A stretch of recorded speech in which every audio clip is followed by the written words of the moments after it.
Hey guys, Karalynn here again. Thank you so much for listening to the podcast. I hope that you'd subscribe and like it, please. That'd be great. Another very popular blog article on my website is about termination for convenience clauses. So I want to take a few minutes today and talk about what those are and how they work.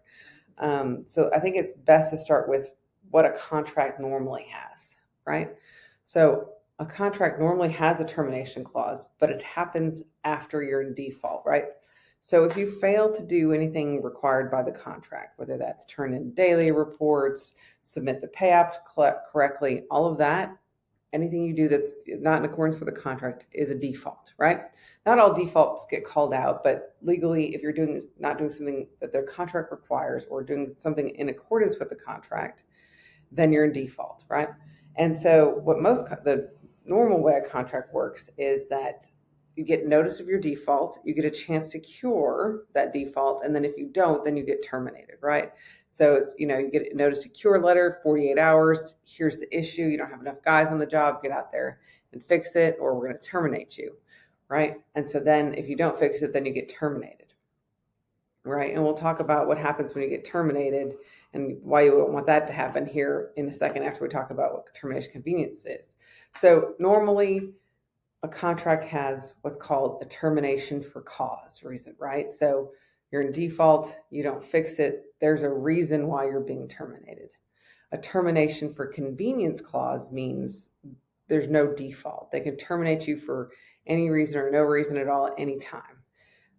Where I normally see termination for convenience clauses is in commercial subcontracts or in commercial contracts. And it does a couple of things, right? Where I see it played out in most terms is there's two ways where it becomes helpful legally if you're on the other side of the contract, right? So say somebody terminates you without giving you notice of default, right? And that's all the contract requires. Well, technically, if they wrongfully terminate you, then they're in breach of the contract, right? They breached the contract when they terminated you without giving you notice, right? Well, termination for convenience clause would solve all that because they don't have to give you notice. It doesn't have to be for cause. It can be for any reason or no reason at all. So if somebody accidentally fails to give notice and terminates you, they'd be like, never mind, I just terminated you for convenience. I'm covered. I didn't breach my contract, right? So it takes them out of the breach. They didn't do anything wrong. They just terminated you. So they're not in the wrong. The other way where I usually see this, right, is usually before a job starts, a GC or an owner finds somebody to do the work for cheaper and they will terminate you for convenience. And there's nothing you can do about it. You're not entitled to get your lost profits. It's just because they didn't breach the contract. That's something that they are allowed to do under the contract that you sign. There's nothing you can do about it, right? And so making sure you read your contract and knowing that it's in there. So normally how it works in a commercial subcontract is that when you, the sub, sign the subcontract, the general contractor gets the right to terminate for convenience, right? You, the sub, do not have that same right. Meaning, once you sign the contract, you are on the hook to do that work for that price, right? You can't just quit for no reason. You can't just quit for any reason. You got to move forward with the promises you made in that contract when you signed it, right? And if you don't, then you'll get terminated for failure to perform. And most people think, well, if I get terminated, it's no big deal. I'll just walk away from the money I have on the table, or, if I haven't started work, what can they sue me for? So if you're terminated,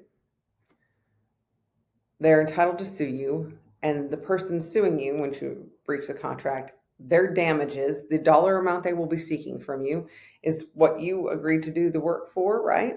Compared to who they had to hire to actually do the work, right? So that could be a small amount, but difference between those two contracts, or it could be very large, right? And most commercial subcontracts also have, a convenience fee or a service fee that lets the general contractor tack on another 10% on top of what it actually costs. So, for example, say you're the AC contractor and you agreed to do all the AC work on this job for $50,000, right? Well, you realize that you missed something and you decide you're going to walk, you're going to not do the contract, you've already signed it. Well, they send you a notice of default and you don't go out there and perform. So the next AC guy they hire agrees to do all of the work that you had already agreed to for $80,000, right? For that same scope of work. So now they could sue you for $30,000 because that's what it costs them more than what you promised to do the work for, right? At the end of the day, a contract is a promise. You are promising to do the work that's in that contract for a certain price. If you break that promise, they're entitled to still get the benefit of that contract, which was getting the AC work done for $50,000 instead of the $80,000 that it ended up costing them. And so that's what you're on the hook for, plus their attorney's fees, plus any interest, plus any convenience fees that the contract that you breach called for. So I say that to realize that when you're terminated, if you're thinking about walking a job, it's not just walking away from the money that you're owed. It could be way larger. And so let's have a conversation of what that looks like, how to prevent it if you can. There's lots of things to talk about before you just go walk a job and end up in default. So, but termination for convenience clause under the commercial subcontract world or commercial contract world allows the person that hired you to terminate you for any reason or no reason at all. Now, a termination for convenience clause on the residential side, usually what I write in for my residential contractors is a clause that allows you, the contractor, to terminate the contract at any time for any reason or no reason, meaning that you have the right to back out of doing that work for that homeowner, and you won't be in breach of contract, right? So they can't come after you for the difference in the person they hire after you to finish your contract amount, right? I do this for several reasons in residential contracts because sometimes there's impossible homeowners. And if you, no matter what you do, it's not right and it's never going to be right enough. And you're just keep doing work for free. So this gives you the option to say, hey, we're just not getting along. Here's